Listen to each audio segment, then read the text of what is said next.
The mist clung to the manicured lawns of Brownstone Garden like a shroud on that fateful autumn evening in 1932. Sir Reginald Harrington, the iron-fisted industrialist whose fortunes were built on steel and secrets, lay sprawled in his study, a crimson stain blooming across his silk waistcoat. The antique dagger, plucked from his own collection, protruded from his chest, a grotesque ornament in the flickering firelight. Who among the household could have committed such a deed? The locked door, the shattered window pane, the faint scent of jasmine. These whispered of foul play. And as the clock struck midnight, a shadow stirred in the garden, vanishing into the fog. Chapter 1. The Shadow in the Mist. The mist hung low over Brownstone Garden, a sprawling Sussex estate where the air was thick with the scent of damp earth and fading roses. It was October 1932, and the autumn chill had settled into the bones of the old manor, its ivy-clad walls glowing faintly under the moon's pallid light. The house, a monument to Edwardian opulence, stood as a testament to the Harrington family's wealth, a wealth forged in steel, ambition, and whispered secrets. Tonight, however, those secrets would unravel in blood. Sir Reginald Harrington, the iron-willed patriarch, was no stranger to enemies. At 60, his frame remained imposing, his mustache a bristling badge of authority, his eyes sharp as the daggers he collected from distant lands.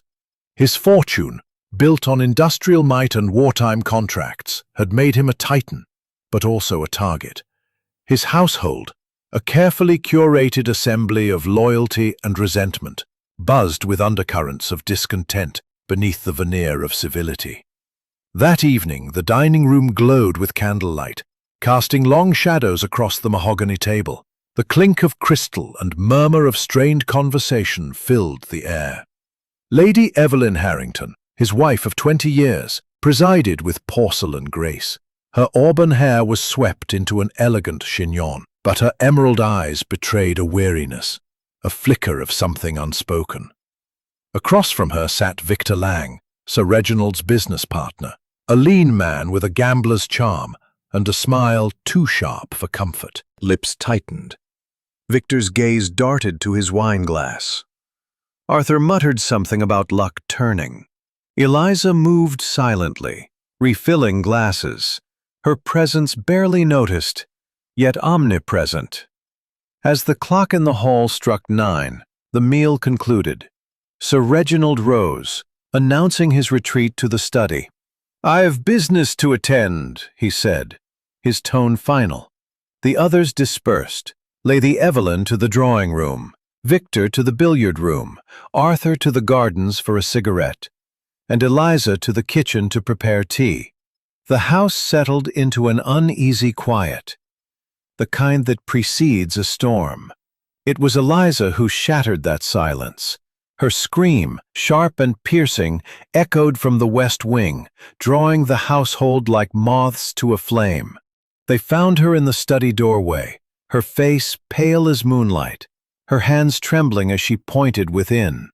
Sir Reginald lay sprawled across the Persian rug, a crimson stain spreading across his silk waistcoat, an antique dagger, its hilt encrusted with jade, a prize from his travels in the Orient, protruded from his chest, glinting in the firelight. The room was a tableau of chaos, papers scattered across the desk, an overturned inkwell bleeding black across the blotter, and a window forced open, its shattered pane letting in the night's chill. The door, however, was locked from within, the key still nestled in Sir Reginald's pocket. Lady Evelyn gasped, clutching the doorframe, her composure crumbling. "Reginald," she whispered, her voice breaking. Arthur, behind her, caught her as she swayed, his own face ashen. Victor stepped forward, his eyes narrowing as he surveyed the scene. "Good God," he muttered, loosening his collar. Eliza sank to her knees, whispering a prayer, her gaze fixed on the body as if it might rise again. The study itself was a shrine to Sir Reginald's power. Shelves lined with leather-bound tomes, a globe marked with his empire's reach, and a display case of artifacts, swords, daggers, relics of conquest, spoke of a man who collected triumphs. Yet now he was reduced to this, a lifeless figure, betrayed by one of his own. Inspector scream. Jab's constables searched the grounds. The garden paths, muddy from recent rain, showed no clear footprints, though the earth near the broken window was disturbed, as if someone had stood there briefly. The window latch was forced outward, suggesting an intruder, but the lack of tracks puzzled Jap. "If they came from outside, they're a ghost," he muttered. It was Arthur who mentioned Hercule Poirot. "Uncle spoke of him once, a Belgian detective, sharp as a tack. Said he could unravel any knot." "We need him, Inspector." Jap grunted, skeptical but out of his depth. "Fine, send for him. But I'm keeping an eye on this lot." As the household dispersed, Poirot's name hung in the air like a promise. But another discovery chilled them further. Clutched in Sir Reginald's hand was a crumpled note, its ink smudged but legible. "The jasmine betrays you." The words were cryptic, yet the air carried a faint, floral scent. Jasmine, unmistakable and cloying. "Lady Evelyn's perfume," Eliza confirmed, though her mistress swore she had not been near the study. The note was a puzzle, a taunt. Who had written it? And why jasmine? The flower beds outside were bare of it, yet the scent lingered, as if woven into the crime itself. Victor paced, muttering about ruined deals. Arthur's hands shook as he lit another cigarette. Lady Evelyn retired, her face a mask of grief or guilt. Eliza alone remained composed, her eyes darting to the shadows, as if she saw something no one else did. Poirot arrived at dawn, his small, precise figure a stark contrast to the sprawling chaos of Brownstone Garden. His egg-shaped head tilted curiously, his moustache a work of art, his green eyes gleaming with intellect. "Mon ami Jap," he greeted, his Belgian accent crisp. "A murder most intriguing, n'est-ce pas?" He toured the study, his cane tapping softly. The dagger bore only Sir Reginald's fingerprints, a curious detail. The window's forced latch suggested an outside entry. Yet the pristine note's words echoed in his mind. Betrayal. But whose? As the sun rose, casting long shadows across the lawn, a groundskeeper reported a disturbance in the garden shed, tools displaced, a lock tampered. Poirot's gaze sharpened. "The little gray cells. They begin to dance," he said to Jap. "This is no simple crime." And as he turned back to the house, a shadow flitted behind the hedges, gone before he could pursue. The game was afoot, and Brownstone Garden held its secrets close. Chapter 2. The Arrival of the Little Belgian.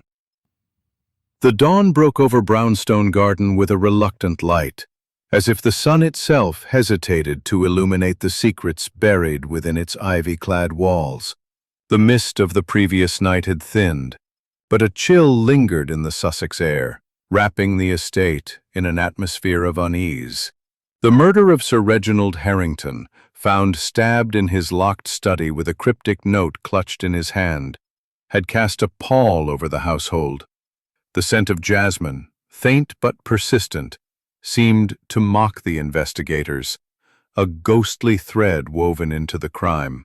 Inspector Jap, a sturdy figure with a weathered face and a pipe perpetually clamped between his teeth, had taken charge by first light. His constables swarmed the grounds, their boots sinking into the muddy paths as they searched for clues. The study, with its shattered window and blood-stained rug, was cordoned off, a silent witness to the violence of the previous night. Japp's initial inspection had yielded little. The antique dagger, a relic from Sir Reginald's travels, bore only the victim's fingerprints. The locked door suggested an inside job, yet the forced window hinted at an intruder. The note, "The jasmine betrays you," was the most perplexing piece, its fine paper and elegant script at odds with the brutality of the crime. Japp interviewed the household briefly, his Cockney bluntness cutting through their polished facades. Lady Evelyn Harrington, pale and composed in her widow's black, claimed she had been in the drawing room, lost in a novel, when the scream rang out. Victor Lang, the sleek business partner, said he was in the billiard room, nursing a beat. And the jasmine note gnawed at him like a riddle he couldn't solve. Hercule Poirot arrived at Brownstone Garden just after noon, his small, immaculate figure stepping from a hired car with the precision of a metronome. His egg-shaped head tilted curiously, his mustache a masterpiece of wax and symmetry, his green eyes gleaming with an almost childlike curiosity. "Mon ami Japp!" he exclaimed, his Belgian accent crisp as he clasped the inspector's hand. "A murder most intriguing, n'est-ce pas? A locked room, a dagger, a note of betrayal. This is a feast for the little grey cells." Japp, puffing on his pipe, led Poirot to the study. The room was as they had left it. Sir Reginald's body had been removed, but the crimson stain on the rug remained, a stark reminder of the crime. The dagger lay on the desk, its jade-encrusted hilt catching the light. The broken window gaped like a wound, shards of glass glittering on the floor. Poirot moved with deliberate care, his cane tapping softly as he examined every detail. He knelt by the window, noting the forced latch, then stood and sniffed the air. "Jasmine, oui," he murmured, "but not from the garden, I think." He turned to the desk, where the note lay under a constable's watchful eye. Poirot lifted it with gloved hands, studying the script. "This paper is of fine quality, Inspector, not the sort one finds in a servant's quarters, and the ink fresh, but smudged, as if written in haste." He paused, his eyes narrowing. "The jasmine betrays you. A poetic touch, but what does it betray?" Japp shrugged. "Could be Lady Evelyn's perfume. The maid, Eliza, said so, but her ladyship swears she was nowhere near the study." Poirot's lips curved into a faint smile. "Swearing is not proof, mon ami. Let us see what the household reveals." He began with Eliza Thorne, who stood in the hall, her dark eyes wary. She was a slight woman, no more than 30, with a quiet strength that belied her servile role. Her hands, rough from years of work, twisted her apron as hers. "Curious, no?" Japp frowned. "You think she's hiding something?" "Everyone hides something, mon ami. The question is what?" Poirot's next stop was the garden, where the air was sharp with the scent of wet leaves. The paths were muddy, but the area beneath the study window was oddly pristine, save for a faint disturbance in the soil. Poirot knelt, his gloved fingers brushing the earth. There, half buried, was a crushed jasmine bloom, its petals bruised but unmistakable. Beside it, a partial footprint, small, delicate, as if someone had stepped with care. "A woman's shoe, perhaps," he murmured, "or a man with small feet." He rose, his gaze sweeping the garden. The hedges formed a labyrinth, their shadows deep and secretive. A groundskeeper, old Mr. Thorne, Eliza's father, watched from a distance, his weathered face unreadable. Poirot approached him. "Monsieur Thorne, you tend these gardens. Have you seen anyone near the study window last night?" Thorne, grizzled and taciturn, shook his head. "No one, sir. The rain would have shown tracks. Whoever did this knew the grounds well. Poirot's eyes narrowed. And you, monsieur? Where were you at 9 o'clock? In my shed, sharpening tools. Been there since supper. A convenient alibi, Poirot thought. But he said nothing. He returned to the house where Japp was questioning Lady Evelyn. Her composure had returned, but her hands betrayed her, clutching a lace handkerchief scented faintly with jasmine. I was in the drawing room, Monsieur Poirot, she said, her voice cool. I heard nothing until Eliza's scream. And your perfume, madame. It is distinctive, no? She stiffened. It's a common enough scent. I was nowhere near the study. Poirot inclined his head, his smile enigmatic. He moved to Victor Lang, who lounged in the billiard room, a glass of brandy in hand. Monsieur Lang, you and Sir Reginald were partners. Were there disagreements? Victor's eyes flicked to Poirot, sharp and calculating. Business is business. We had our spat. Note, Jasmine betrays you. Could it point to Lady Evelyn? Perhaps, Poirot said. Or perhaps it is a clever misdirection. The scent is too obvious, no? A killer so bold as to leave a note would not be so careless with perfume. As dusk fell, the household gathered for tea, their faces a gallery of suspicion. Poirot watched them, noting every glance, every gesture. Lady Evelyn avoided Victor's gaze. Arthur's fingers drummed nervously. Eliza moved silently, her eyes darting to the windows. The air was thick with unspoken accusations. Then a groundskeeper burst in, his face pale. Sir, in the garden shed. Someone's been there. Tools scattered, a lock broken, and there's blood on the floor. Poirot's head snapped up, his eyes gleaming. Blood, you say? Show me. The shed was a small, weathered structure, its door ajar. Inside, tools lay in disarray, and a smear of blood, fresh, not yet congealed, stained the wooden floor. Near it, half hidden under a sack, was a torn cufflink, engraved with the letter T. Poirot's smile was grim. The shadow moves closer, mon ami. But whose shadow? Chapter 3. Whispers of Inheritance. The late afternoon sun cast long shadows across Brownstone Garden, its golden rays doing little to warm the chill that had settled over the estate.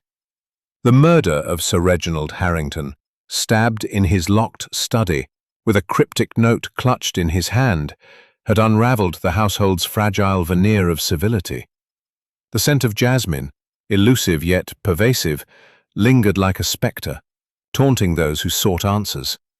Hercule Poirot, the diminutive Belgian detective, with a mind as sharp as the dagger that ended Sir Reginald's life, stood at the heart of the mystery, his green eyes gleaming with purpose. Inspector Japp, puffing on his pipe, had declared the case a proper tangle. The locked study door, the forced window with no footprints, the note reading, "The jasmine betrays you," and now the blood in the garden shed, all pointed to a killer who moved with cunning. The household, a constellation of motives and secrets, offered no easy answers. Lady Evelyn Harrington, the grief Of motives. Who among you benefits from his death? The question hung in the air, sharp as the dagger itself. Arthur Harrington shifted uncomfortably in his armchair, his fingers drumming a nervous rhythm. At 25, he was the picture of a wayward heir, his boyish charm marred by the weight of debts he could not pay. "I suppose you're looking at me," he said, his voice tinged with defiance. "Uncle was my only way out of a mess. I'm his heir. Or was. But we argued that morning. He called me a leech, said he'd cut me off." His eyes darted to Lady Evelyn, then away. "But I didn't kill him. I swear it." Poirot's gaze was unyielding. "An argument, monsieur? Over what, precisely?" Arthur hesitated, his Adam's apple bobbing. "Money, what else? I owed a fellow in London, bad business at the races. Uncle refused to bail me out again, said I'd learn the hard way. Lady Evelyn, seated on a velvet settee, smoothed her black silk dress, her composure a fragile facade. Reginald was a difficult man, she said, her voice soft but edged with bitterness. Our marriage was strained. He was cruel, controlling, but I had no hand in this. I was in the drawing room when it happened.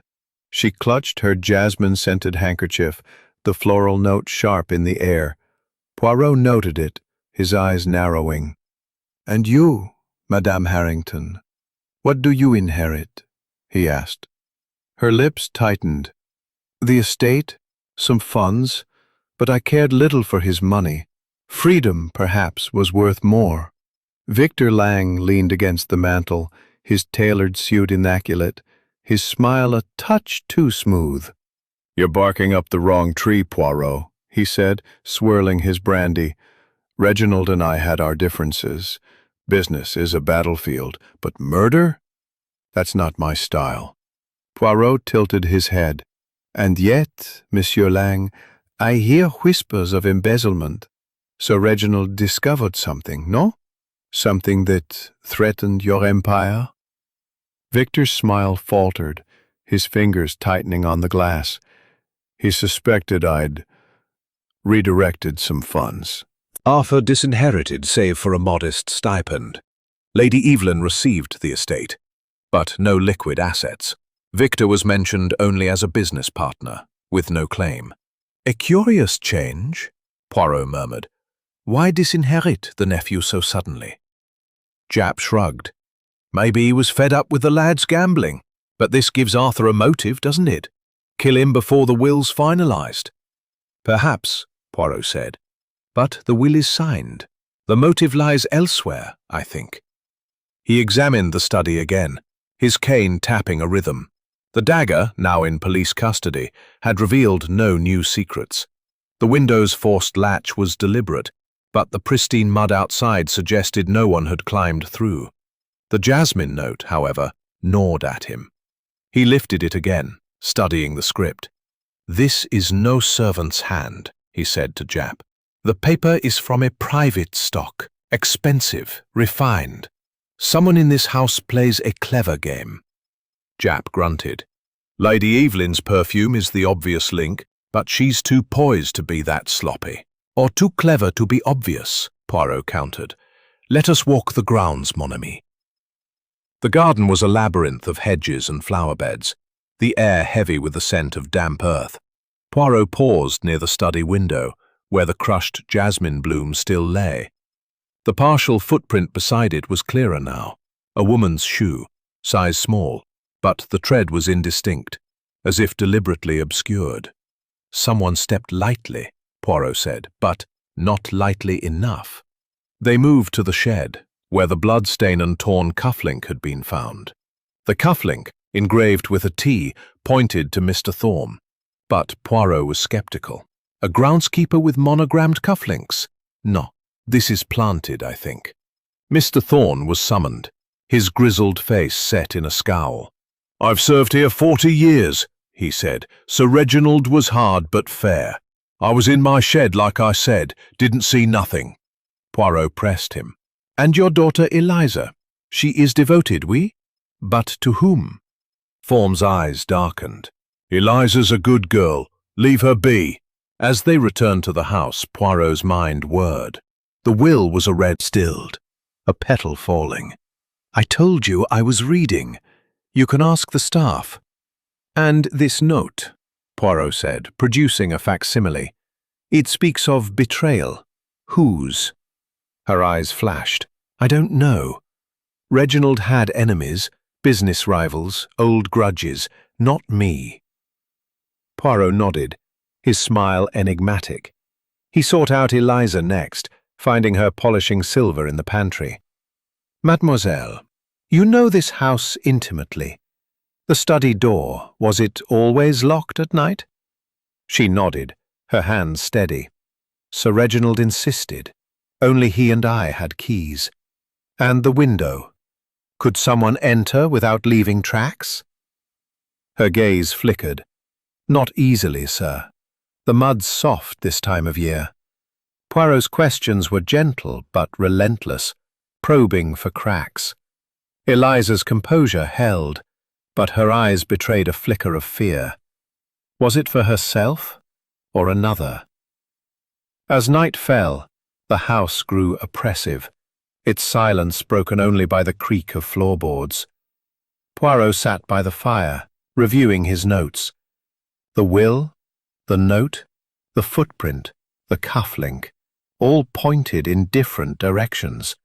A clever killer had woven a tapestry of deception, but Poirot's grey cells were relentless. Then, a commotion broke the stillness. A maid burst into the drawing room, her face pale. "Sir, in the garden, a figure, moving near the shed. I saw it from my window." Poirot sprang to his feet, Jap at his heels. They rushed to the garden, lanterns casting wild shadows. The shed door was ajar, and inside, a fresh clue. A torn piece of fabric, stained with mud, caught on a nail. It matched the hem of a servant's uniform. Poirot's eyes gleamed. The shadow moves again, mon ami, but this time it leaves a trace. Chapter 4. The Gardener's Secret. The twilight draped Brownstone Garden in a veil of mystery. Its manicured hedges and winding paths transformed into a labyrinth of secrets. The murder of Sir Reginald Harrington, stabbed in his locked study with a jade-handled dagger, had cast a shadow over the Sussex estate. His mind. A clue that refused to align. "Mon ami," he said, his Belgian accent crisp. "The killer plays a clever game, leaving breadcrumbs to mislead. But Hercule Poirot is not so easily fooled. Let us explore this garden, for it holds secrets beyond the shed." There, grounds of Brownstone Garden were a masterpiece of design, their symmetry marred only by the wildness of autumn. The study window, forced open the night of the murder, faced a gravel path, bordered by dense yew hedges. Poirot knelt again by the crushed jasmine bloom, its petals now wilting in the damp soil. The partial footprint, small, delicate, perhaps a woman's, remained, but the earth around it was undisturbed, a paradox that intrigued him. "No stranger could pass without leaving tracks," he murmured. This was an insider's work. He followed the path to a secluded corner of the garden, where an ancient oak stood sentinel over a hidden gate, its iron frame overgrown with ivy. The gate, rusted but functional, led to a narrow lane beyond the estate's walls. Poirot tested the latch. It opened with a faint creak. "Voila," he said to Jap, "an entry, or exit, known only to those intimate with the grounds. Tell me, who tends this place?" "Old Thorne," Jap replied. "Eliza's father. Been here longer than anyone." Poirot's eyes gleamed. "Then we must speak with Monsieur Thorne." They found the groundskeeper in his shed, his weathered hands sorting tools with methodical care. Mr. Thorne was a man of 60, his face etched with years of labor, his eyes guarded. "What do you want now?" he asked, his voice gruff. "I told you, I was here last night, sharpening my shears." Poirot's smile was disarming. "Monsieur Thorne, you know these gardens as a painter knows his canvas. This hidden gate, could an intruder use it without your knowledge?" Thorne's jaw tightened. "No one comes through without me knowing. That gate's been locked for years. Sir Reginald didn't like trespassers." "And yet," Poirot said, holding up the torn cufflink, "this was found in your shed, with blood. And this fabric." "Debts, a row with his uncle, and now this." Poirot examined the glove, his lips pursing. "Too convenient, mon ami. A killer so careless as to leave a glove in his own room? No, this is another red herring." He sought out Arthur, who was pacing the conservatory, a cigarette dangling from his lips. The young man's face was pale, his eyes bloodshot. "I didn't do it, Poirot. he said before the detective could speak. "That glove, it's mine, yes, but I haven't worn it in weeks. Someone's framing me." Poirot's gaze was steady. "And who would wish to do so, Monsieur Harrington? Your aunt, perhaps, who inherits the estate? Or Monsieur Lang, whose embezzlement your uncle discovered?" Arthur's hands shook. "Victor's in deep, I know that. Uncle found out he'd been skimming profits. They argued the day before it happened. But I don't know who'd plant that glove." Poirot turned to Lady Evelyn next, finding her in the drawing-room, her composure fraying. "Madame," he said, "your alibi is thin. A maid saw you near the study before Eliza's scream. And this jasmine scent, it is yours, oui?" Her emerald eyes flashed. "I told you, I was reading. The maid is mistaken. As for the perfume, it's hardly unique." "But the note," Poirot said, producing a facsimile. "It speaks of betrayal. Your marriage was unhappy, no? Did Sir Reginald betray you?" Lady Evelyn's lips trembled, but she held his gaze. "He was a tyrant, but I didn't kill him. If anything, he betrayed me, with his secrets, his control." Poirot's questions continued, each probing deeper. He interviewed Victor Lang in the billiard room, where the financier's charm was strained. "You suspect me, Poirot?" Victor asked, lighting a cigar. "I won't deny Reginald and I had issues. He was going to ruin me over a few creative accounting choices. But murder's not my game." "And yet," Poirot said, "you were seen arguing with him hours before his death. What was said?" Victor hesitated. "He wanted me out of the company, and I stayed on. We had no choice." "And this jasmine," Poirot said, sniffing the air. "You said it is Lady Evelyn's, but could it come from elsewhere?" She shook her head. "Only her ladyship uses it. There's no jasmine in the garden this time of year." Poirot's gaze lingered on her, noting the steadiness of her hands, the faint tremor in her voice. Was it fear, or something deeper? He thanked her and stepped into the hall, where Jap awaited with news. A constable had found a small vial in the study, hidden behind a bookcase. It contained a clear liquid, possibly poison, though tests were pending. "Poison now?" Jap said, exasperated. "This killer's throwing everything at us." Poirot examined the vial, its label blank. Another distraction, perhaps. But let us consider the dagger. Its inscription, "Betrayal blooms eternal," is curious, no? It suggests a personal vendetta. He re-examined the study, his cane tapping softly. The dagger's strike was precise, suggesting skill, perhaps medical or military. Eliza had nursed in the war, he recalled, and Thorne had served in the trenches. Both knew blades, but so might Victor, a man of calculated precision. As night deepened, the house grew silent, its occupants retreating to their rooms. Poirot sat by the fire, his notebook filled with observations. The motives were clear: Arthur's debts, Lady Evelyn's resentment, Victor's embezzlement, Thorne's grudge, Eliza's loyalty tinged with pain. The clues, note, footprint, glove, cufflink, fabric, were a maze of truths and lies. The hidden gate suggested a way in or out, but the absence of tracks baffled him. Then, a sound shattered the quiet, a gunshot from the garden, sharp and echoing. Poirot and Jap rushed outside, lanterns swinging. The household followed, their faces pale in the moonlight. Near the shed, Victor Lang staggered, clutching his arm, blood seeping through his sleeve. "Someone tried to kill me," he gasped, collapsing into a constable's arms.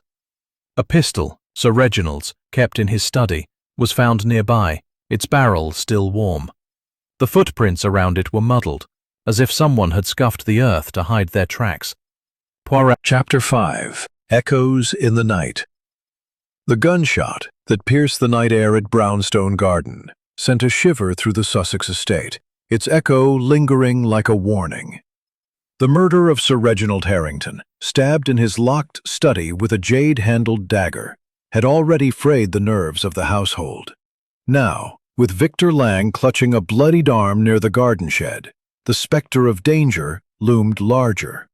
Hercule Poirot, his sharp mind cutting through the chaos, stood in the lantern-lit garden, his green eyes scanning the scene. The cryptic note, "The jasmine betrays you," and the web of clues, footprint, glove, cufflink, torn fabric, pointed to a killer who wove deception with chilling precision. Inspector Japp, his face grim under the brim of his hat, knelt beside Victor, who sat on a bench, his sleeve torn where the bullet had grazed him. "Lucky shot, Lang," Japp said, his Cockney drawl tinged with suspicion. "Or unlucky, depending on who's aiming." The pistol, identified as Sir Reginald's, lay in the grass, its barrel warm, its grip smudged with indistinct fingerprints. The ground nearby was scuffed, as if someone had deliberately obscured their tracks. Poirot's mustache twitched as he noted the chaos, another layer in the killer's game. "Mon ami," Poirot said to Japp, "this is no random act. The killer seeks to silence or to warn. But why Monsieur Lang?" He turned to Victor, whose face was pale but composed, his eyes darting between the assembled household. Lady Evelyn stood rigid, her black silk dress blending with the shadows. Arthur Harrington, his cigarette forgotten, stared wide-eyed. Eliza Thorne, ever present, hovered at the edge, her hands clasped tightly. Old Mr. Thorne, summoned from his cottage, watched silently, his weathered face unreadable. Victor, wincing as a constable bandaged his arm, spoke through gritted teeth. "Someone's trying to shut me up, Poirot. I know too much." His voice dropped, conspiratorial. Reginald had secrets. Letters, hidden in his study. A mistress, maybe. They were scented with jasmine. Poirot's eyes gleamed. "Letters, you say?" And drawing room, the air thick with tension. Poirot followed, his cane tapping a steady rhythm. He addressed Eliza, who was tending to Victor's bandage with practiced efficiency. "Mademoiselle Thorne, you have skill with wounds. From the war, oui? Did you also learn of poisons, perhaps?" Eliza's hand stilled, her dark eyes meeting his. "I nursed soldiers, sir. Bandages, stitches, that's all. No poisons." Her voice was steady, but Poirot caught a flicker of unease. He noted her familiarity with herbs, displayed earlier when she prepared tea with chamomile and mint. Could she wield a dagger or a vial with such precision? Arthur, pacing by the fireplace, interrupted. "Victor's lying, Poirot. I saw him arguing with Uncle hours before the murder. In the study, voices raised. Something about money, lots of it." Victor's jaw tightened. "Mind your tongue, boy. That was business, not murder." Poirot's gaze darted between them. "And you, Monsieur Harrington, what did you hear precisely?" Arthur faltered, his cigarette ash falling to the rug. "Uncle said Victor was bleeding the company dry. Threatened to call the police. Victor begged him to wait." Poirot filed this away, his mind whirring. The gunshot, the letters, the jasmine, all pieces of a puzzle that refused to align. He excused himself to re-examine the study, where the air still carried a faint floral note. The desk, a massive oak affair, yielded a new clue. A hidden drawer, revealed when Poirot pressed a carved panel. Inside were letters, tied with a ribbon, their paper scented with jasmine. Addressed to "My dear R." They were signed simply E. The handwriting was elegant, but recent. Too recent for Lady Evelyn's courtship, as she later claimed. He summoned Lady Evelyn, showing her the letters. Her face paled, but she shook her head. "These aren't mine. Not now, at least. They're from years ago, when Reginald and I were young. He kept them to torment me, to remind me of what we'd lost." Poirot's eyes narrowed. "And yet, madame, the ink is fresh. were heavy, unlikely to match. Japp reported a new find, a bloody handkerchief, tucked in a hedge near the shed. It bore the initials E.H., Evelyn Harrington.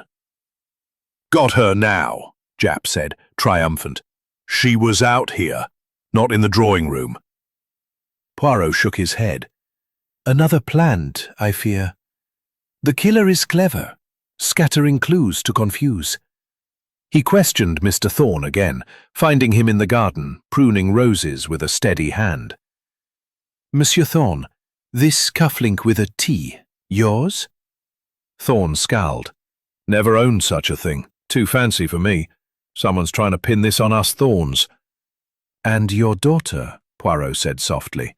"She is loyal, oui? But to whom?" Thorne's eyes darkened.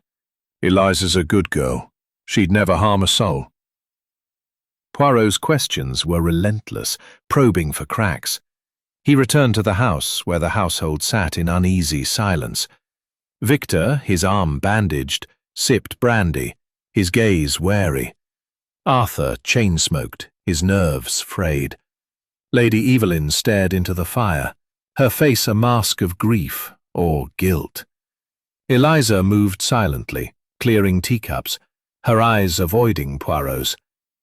He gathered them again, his voice calm but commanding. "Messieurs et mesdames, the gunshot was no accident. Someone fears what Monsieur Lang knows. These letters, scented with jasmine, point to a secret affair. But whose? And the note, 'The jasmine betrays you.' Is it a lover's warning? Or a killer's taunt?" Arthur's voice cracked. "You're saying Uncle had a mistress? That's why he changed the will." Lady Evelyn's head snapped up. "The will was his cruelty, nothing more. He wanted control, even in death." Victor smirked. Reginald always played dirty. Those letters were his insurance, against me, maybe. Eliza remained silent, her hands folded, but Poirot noted her tension. He addressed her directly. "Mademoiselle Thorne, you found the body. Did you see these letters before?" "No, sir," she said, her voice steady. "I only brought—" "Perhaps. Now look what's happened." The reply was muffled, but Poirot caught a single word. "Quiet!" He stepped into the hall, but it was empty, the shadows swallowing the conspirators. His heart quickened. "The killer grows nervous," he murmured, "but Hercule Poirot is closer than they think." Chapter 6. Letters from the Past. The night at Brownstone Garden was a tapestry of shadows, each corner of the Sussex estate whispering secrets as the mystery of Sir Reginald Harrington's murder deepened. The gunshot that had grazed Victor Lang's arm had heightened the tension, transforming the household into a cauldron of suspicion. Hercule Poirot, his mind a whirl of deductions, stood at the heart of the investigation, his green eyes piercing the fog of deception.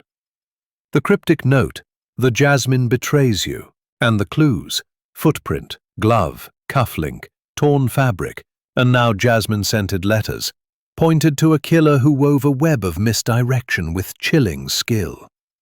The drawing room, lit by the flickering glow of the fire, was a stage for strained silences. Lady Evelyn Harrington sat rigid, her black silk dress absorbing the light, her emerald eyes guarded. Victor Lang, his arm bandaged, sipped brandy with a forced nonchalance, his sharp gaze darting to the others. Arthur Harrington, the indebted nephew, chain-smoked in the corner, his boyish face etched with anxiety. Eliza Thorne moved silently, clearing teacups, her dark eyes avoiding scrutiny. Old Mr. Thorne, the groundskeeper, had retired to his cottage, but his absence felt like a presence, heavy with unspoken grudges. Inspector Japp, his pipe trailing smoke, stood by the door, his frustration palpable. "This case is a ruddy mess, Poirot," he muttered. "Letters, gunshots, planted clues. Someone's playing us for fools." Poirot, his moustache impeccably waxed, paced before the fire, his cane tapping a rhythm. Non, mon ami, he said, his Belgian accent crisp. The killer is clever, but not infallible. These letters, scented with jasmine, are a key. But to what lock? He held up one of the letters found in Sir Reginald's hidden desk drawer. Its paper fine, its ink fresh, despite Lady... Monsieur, why? To silence a witness, or to deepen the mystery? Victor shrugged, wincing at his wound. I'm no saint, Poirot, but I'm not a murderer. Poirot approached Lady Evelyn, her jasmine-scented handkerchief a constant in her hand. Madame, you claim these letters are from your youth, yet the ink is fresh, the paper unyellowed. A forgery, perhaps? Or a secret you wish to hide? Her lips trembled, but her voice was steel. They're old, Monsieur Poirot. Reginald kept them to torment me, to remind me of a love that died. If they look new, someone's tampered with them. Poirot's smile was enigmatic. Tampered, oui. But by whom? He turned to Arthur, whose cigarette ash littered the rug. Monsieur Harrington, you overheard your uncle and Monsieur Lang arguing. Was there mention of these letters? Arthur's hands shook, his eyes darting to Victor. Not directly. Uncle said Victor was a liability, that he'd ruin the family name. But I didn't see any letters. Poirot's gaze shifted to Eliza, who stood by the tea tray, her movements precise. Mademoiselle Thorne, you have access to every room. Did you ever see these letters in Sir Reginald's study? Her dark eyes met his, steady but guarded. No, sir. I only brought his tea, cleaned his desk. Nothing more. Poirot's gray cells whirred. The letters were a puzzle, too deliberate, like the jasmine note. He excused himself to the study, where the air still carried a faint floral trace. The desk, a massive oak relic, held no further secrets. But Poirot re-examined the dagger's display case. The lock was intact, the inscription, "Betrayal blooms eternal," a chilling echo of the note. This dagger was chosen with purpose, he murmured to Jap.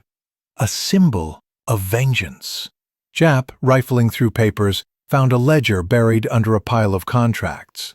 It detailed transactions, large sums siphoned from Harrington's company, initialed VL. Victor's been bleeding him dry, Jap said. Motive enough for murder. Poirot nodded but cautioned, Motive, oui, but... Eyes flashed. That was 20 years ago. I stayed for Eliza. She's my world. Poirot's questions were gentle, but relentless. He returned to the house, where Eliza was in the kitchen, grinding herbs for tea. Mademoiselle, your father speaks of loyalty, but Sir Reginald's actions hurt your family. Did they hurt you? Eliza's hands paused, her voice low. We survive, sir. I don't dwell on the past. But Poirot noted her precision with the herbs, her knowledge of their properties. A war nurse, she'd learned more than bandages. She knew blades, perhaps poisons. The vial found in the study, still untested, loomed in his mind. He sought out Arthur, who was in the conservatory, his face pale. Monsieur Harrington, you and Monsieur Lang, there is a connection, oui? You whispered in the hall last night. Arthur's cigarette fell, his voice a whisper. Victor promised to cover my debts if I kept quiet about his dealings. But I didn't kill Uncle. Poirot's gaze was unyielding. And these dealings, what were they? Money. Always money, Arthur said. Victor was skimming profits, and Uncle found out. I was caught in the middle. Poirot turned to Victor, who lounged in the billiard room, his arm still bandaged. Monsieur Lang, you admit to embezzlement. Did Sir Reginald's mistress know of this? Victor's eyes narrowed. I told you, I don't know her name. But those letters, Reginald waved them at me once, said they'd ruin someone close. Poirot's mind raced. The letters, the gunshot, the jasmine, all pointed to a conspiracy. but the threads were tangled. He re-examined the study door, its lock intact but easily manipulated with a string, a trick he'd seen in other cases. The window, forced outward, was a distraction, the pristine mud confirming no outsider had climbed through. As midnight approached, the house grew still, its silence oppressive. Poirot sat by the fire, his notebook filled with details. Arthur's debts, Victor's embezzlement, Lady Evelyn's resentment, Eliza's skills, Thorne's grudge. The letters were key. Someone wishes us to believe in one. Chapter 7. Apparitions and Alibis. The night at Brownstone Garden was a canvas of shadows, each whisper of wind through the hedges carrying the weight of secrets.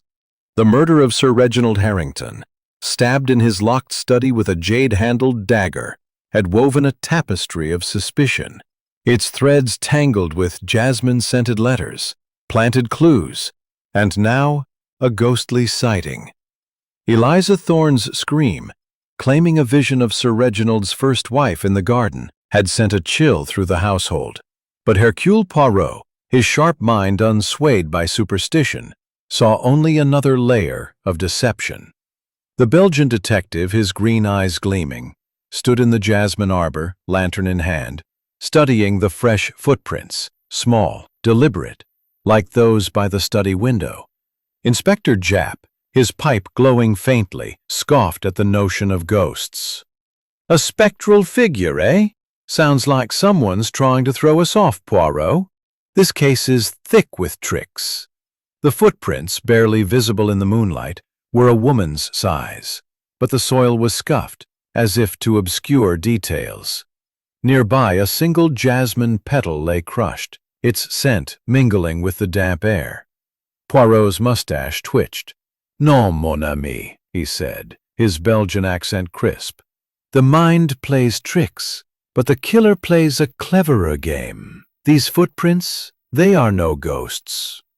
The household gathered in the drawing room, their faces pale under the chandelier's glow. Lady Evelyn Harrington, her black silk dress a stark contrast to her porcelain skin, clutched her jasmine-scented handkerchief, her emerald eyes guarded. Victor Lang, his arm bandaged from the gunshot, leaned against the mantel, his charm strained. Arthur Harrington, the indebted nephew, paced, his cigarette smoke curling like a spectre itself. Eliza Thorne stood by the door, her hands clasped, her dark eyes darting to the windows. Old Mr. Thorne, summoned from his cottage, lingered at the edge, his grizzled face unreadable. Poirot addressed them, his voice calm but commanding.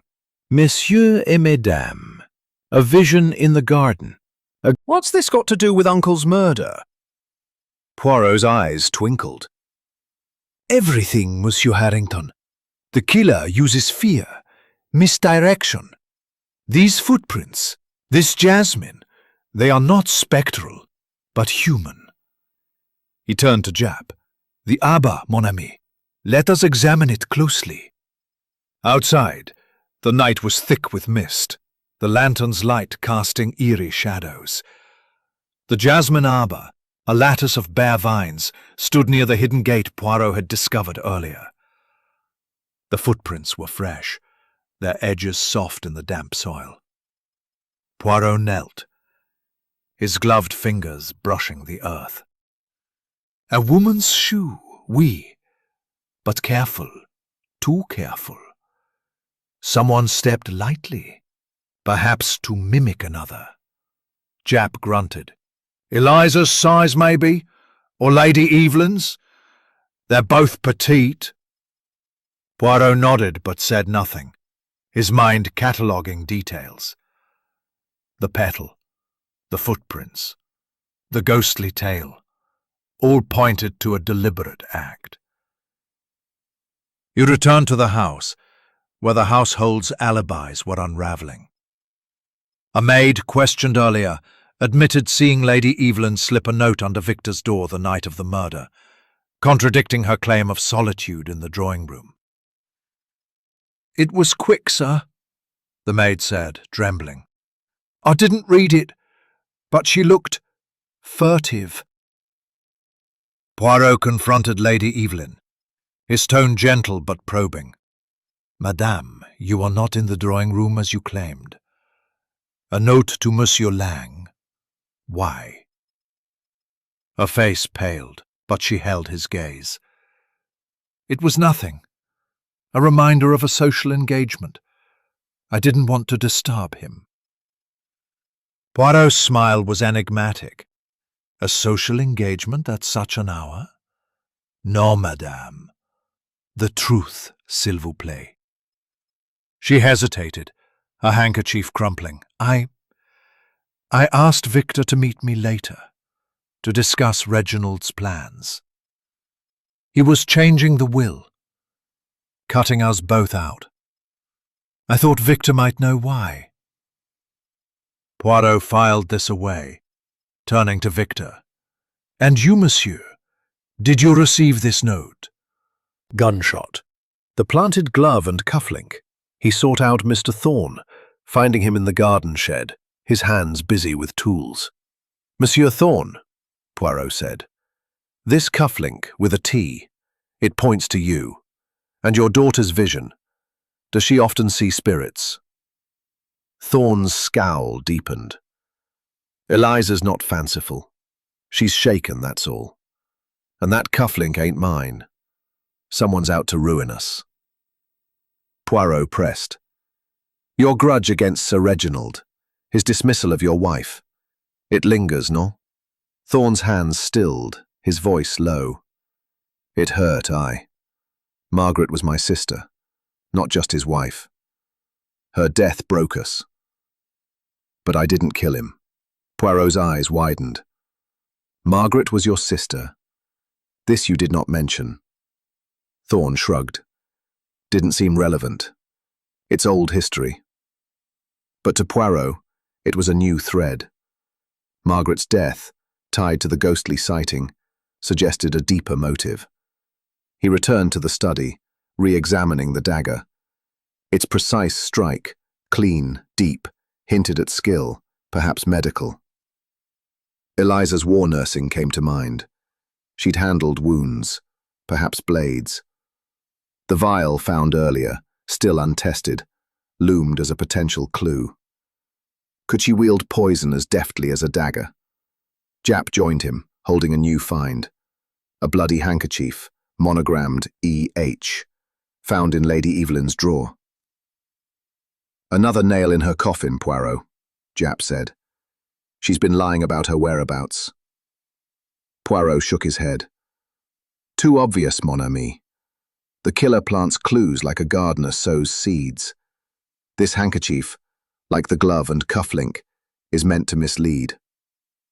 He gathered the household again, his voice cutting through their tension. The alibis crumble, messieurs et mesdames. Madame Harrington, you slipped a note to Monsieur Lang. Monsieur Lang, you argued with the victim. Monsieur Harrington, you overheard secrets. And Mademoiselle Thorne, your ghostly vision. Is it truth or a tale to distract? Eliza's face paled, but she held her ground. Our killer was growing desperate, their web unraveling. Then a faint sound, a creak in the hall. Poirot crept to the door, his ears straining. Whispers again, urgent and low. You promised it was safe. A voice hissed, Arthur's, perhaps. Now we're all at risk. The reply was muffled, but Poirot caught a name. Eliza. He stepped into the hall, but it was empty, the shadows swallowing the conspirators. His heart quickened. Zenet tightens, he murmured. But who holds the strings? The reconstruction. The morning light filtered through the heavy drapes of Brownstone garden, casting a pale glow over the Sussex estate, where the air was thick with suspicion. The murder of Sir Reginald Harrington, stabbed in his locked study with a jade-handled dagger, had unraveled the household's fragile decorum.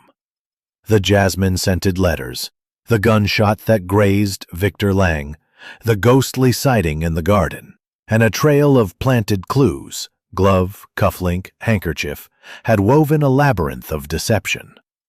Hercule Poirot, his sharp mind slicing through the fog, stood ready to stage a reconstruction of the crime, determined to expose the killer's hand.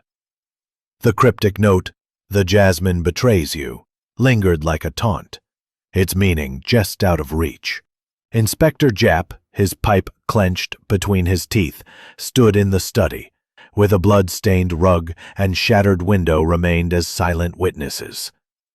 "This reconstruction better shake something loose, Poirot," he grumbled, his Cockney accent thick with frustration. "We've got too many clues pointing everywhere and nowhere."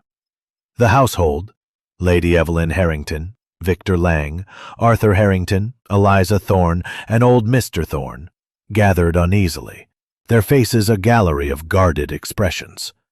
Poirot, his egg-shaped head tilted, his mustache immaculate, addressed them with calm authority. "Messieurs et mesdames, today we recreate the night of the murder. Each of you will take your place, as you claim it was, to test the truth.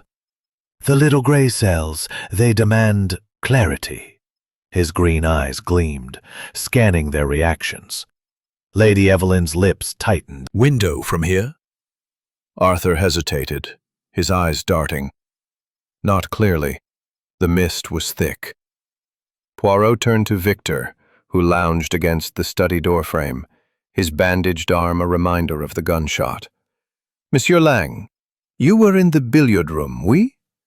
But Monsieur Harrington places you in the study, arguing. Demonstrate." Victor's charm was strained as he walked to the billiard room, then back to the study. "I was here earlier, yes, talking business with Reginald. But by 9 I was shooting pool, alone." He mimed racking balls, his movements deliberate. Poirot noted the distance, too far to hear a scream unless it was piercing, as Eliza's had been. Lady Evelyn was next, her black silk dress rustling as she took her place in the drawing room. "I was reading," she said, holding up a novel, her jasmine-scented handkerchief clutched tightly. "I heard nothing until the scream." Poirot's eyes narrowed. "And yet, madame, a maid saw you near the study, slipping a note to Monsieur Lang. Show us." Her face paled, but she complied, walking to the study door, miming the act of sliding a paper beneath it. "It was a trivial matter," she insisted. "I stayed in the drawing room after." Poirot turned to Eliza, who stood by the kitchen door, her apron pristine. "Mademoiselle Thorne, you brought tea to Sir Reginald. Show us your actions." Eliza moved with practiced grace, carrying an imaginary tray to the study. "I knocked, sir, but there was no answer. The door was locked, so I used my key." She mimed unlocking the door, stepping inside, and gasped, as if seeing the body again. "That's when I screamed." Poirot watched closely, noting her precision, her familiarity with the lock. "And the jasmine scent, mademoiselle? You said it was Madame Harrington's. Did it linger before you entered?" Eliza's hands trembled slightly. I'm not sure, sir. It was strong after I opened the door." Poirot's gray cells whirred. The reconstruction revealed impossibilities. The window, forced outward, could not be broken quietly. Eyes gleamed. "Footsteps, monsieur. Whose?" Victor shrugged. "Couldn't tell. I slipped out the hall door." Arthur's face reddened. "You're lying, Victor. I heard you shouting. You'll regret this, you said." Lady Evelyn's voice cut in, icy. "Enough, Arthur. You're as guilty as anyone, skulking in the garden, dodging your debts." Eliza, silent until now, broke down, her voice a whisper. I need to tell you something, sir." The room stilled, all eyes on her. "I loved him once, Sir Reginald. Years ago, before he married Lady Evelyn. He promised me things, then cast me aside. I never told father. It'd break him. Poirot's gaze softened, but his tone was firm. And this love, mademoiselle? Did he turn to hate? Eliza shook her head, tears falling. No, sir. I stayed for duty, for father, but I didn't kill him. Jap, skeptical, muttered, A lover's quarrel? That's motive, Poirot. Poirot raised a hand. Patience, mon ami. Love is a thread, but not the whole tapestry. He paced the study, his cane tapping a rhythm. The jasmine note, the letters signed E, the precise dagger strike, all pointed to a calculated act. He paused by the bookshelf, his fingers brushing the wood. A faint click sounded, and a panel slid open, revealing a narrow passage leading to the garden shed.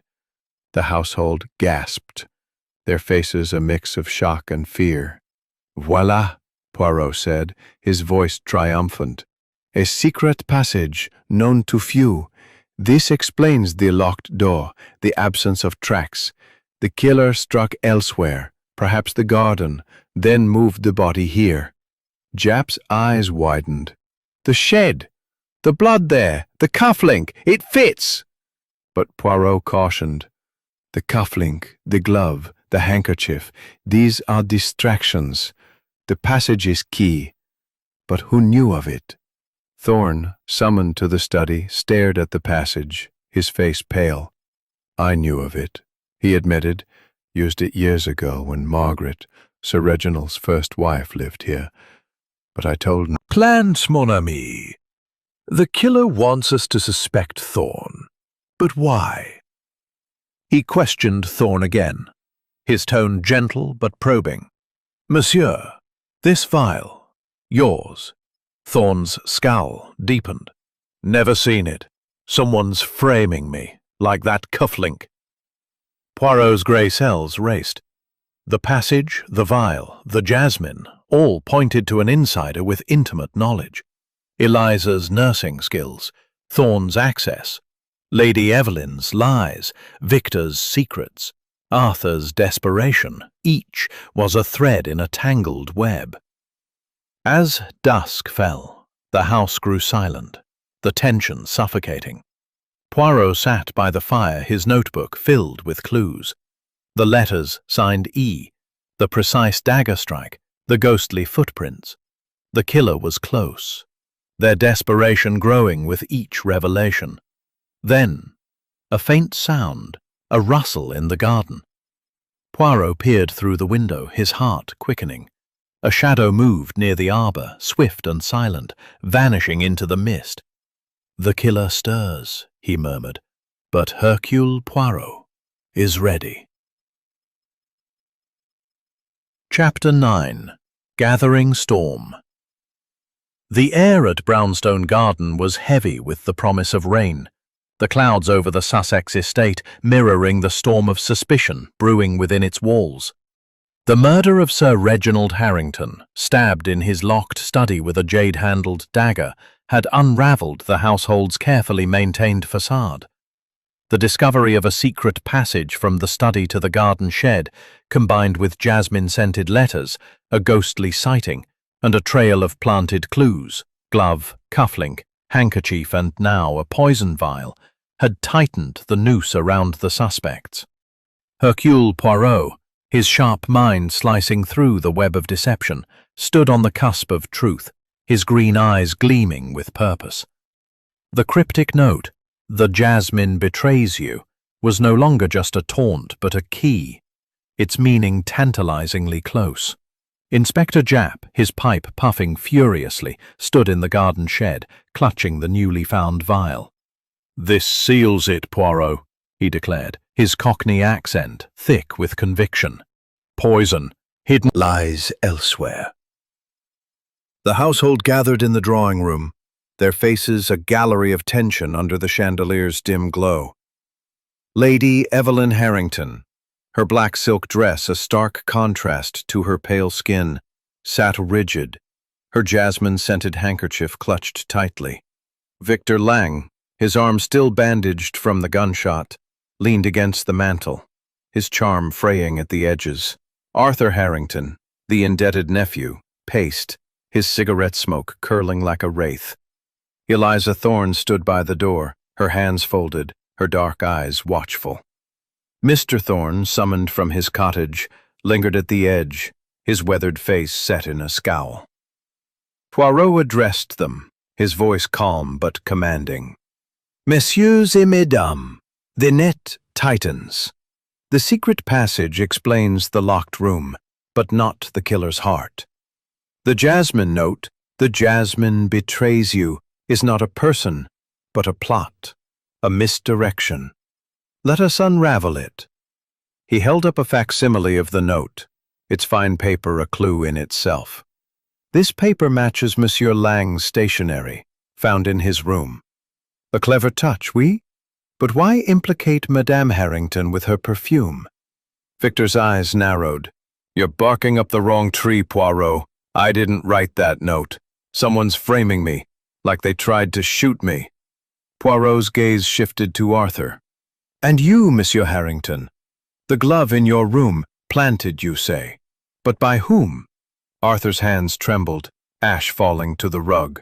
I don't know. Maybe Victor, to cover his tracks. He was stealing from Uncle and I knew it. Lady Evelyn's voice cut through, icy. Enough, Arthur. You're no saint, with your debts piling up. And Victor, your lies don't help. Her handkerchief fluttered, the jasmine scent sharp in the air. Poirot turned to Eliza. Mademoiselle Thorne, your ghostly vision of Margaret Harrington, was it meant to distract?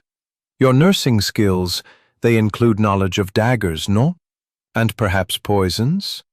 Eliza's face paled, but her voice was steady. I saw what I saw, sir, and yes, I nursed in the war. Stitches, bandages. Inscription. Betrayal blooms eternal, echoed the note, suggesting a personal vendetta. Poirot re-examined the secret passage, its narrow confines leading to the shed. The bloodstain there, now confirmed as Sir Reginald's, indicated the murder site. The killer struck in the shed, he murmured to Jap, then used the passage to stage the scene. But who knew of it? Jap shrugged. Thorne admitted he did. And Eliza, maybe. She's his daughter. Poirot nodded but cautioned. Knowledge is not guilt. The killer needed strength to move the body, precision to wield the dagger, and cunning to plant clues. He sought out Lady Evelyn, finding her in the conservatory, arranging roses with trembling hands. Madam, your note to Monsieur Lang. What did it say? Her eyes flashed. I told you it was about the will. Reginald was cutting us out. Me, Arthur, even Victor. I wanted Victor's help to change his mind. Poirot's smile was enigmatic. And yet you lied about your whereabouts. Why? She hesitated, her handkerchief crumpling. I was afraid. Reginald's secrets. They could ruin us all. Poirot turned to Victor in the billiard room, his arm still bandaged. Monsieur Lang, you admitted to embezzlement. Did Sir Reginald's letters threaten to expose you? Victor's smirk faded. He had dirt on me, yes. But those letters weren't about me. They were about someone closer. Poirot's gaze shifted to Arthur, who was in the garden, chain-smoking. Monsieur Harrington, you knew of Victor's schemes. Did you also know of the passage? Arthur's cigarette fell, his voice hoarse. No, I swear, I didn't. But Victor, he was always sneaking around, meeting Uncle in odd places.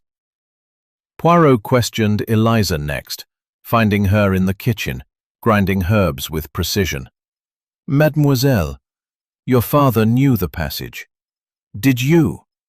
Her hands stilled, her eyes guarded. No, sir.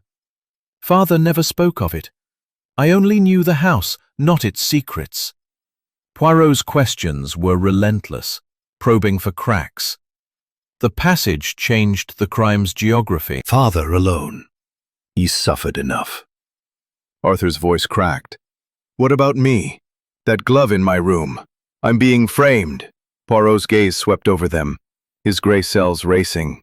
The passage, the vial, the letters, all pointed to an insider with intimate knowledge. Eliza's nursing skills, Thorne's access, Lady Evelyn's lies, Victor's secrets, Arthur's desperation. Each was a piece in the puzzle. The ghostly sighting was a ruse, but the footprints were real, matching those by the study window. As rain began to lash the windows, Poirot announced, "Tomorrow we confront the truth. Each of you will face the little gray cells, and the killer will be revealed."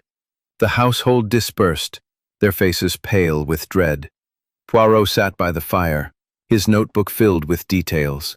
The letters signed E, the precise dagger strike, the planted clues. The killer was desperate, their web fraying with each revelation. Then a crash from the garden, a window shattering in the shed. Poirot rushed outside, Jap at his heels, their lanterns cutting through the rain.